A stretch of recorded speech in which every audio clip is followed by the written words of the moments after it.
आमचं एक स्वप्न होतं असं म्हणायला पाहिजे की भारतामध्ये आदर्श शाळा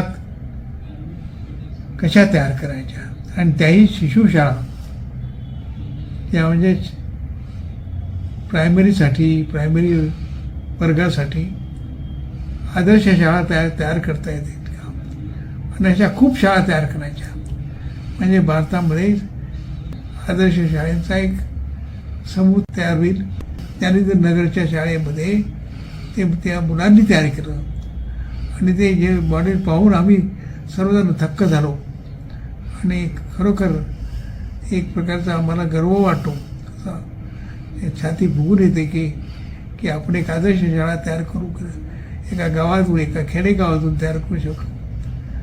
हे एक खरोखर एक आदर्श मॉडेल आहे आणि त्यासाठी मलाही फार गर्व होतो. हे जे स्वप्न होते या स्वप्नाला कसं साकार करायचं ते वारे गुरुजींच्या प्रयत्नाने त्यांच्या अथक प्रयत्नाने ती शाळा तयार झाली आणि एका छोट्याशा गावामध्ये एका खेडेगावामध्ये अशी आदर्श शाळा तयार होते. हे खरोखर एक आयडियल मॉडेल मला वाटतं. संजय, प्रज्ञा आणि वारे गुरुजी मला खूप अभिमान वाटतो याबद्दल. आणि हीच शाळा आता ही शाळा टॉप 10मध्ये आली आहे तर ती एक भारताची एक टॉप शाळा तयार होईल अशी माझी खात्री आहे.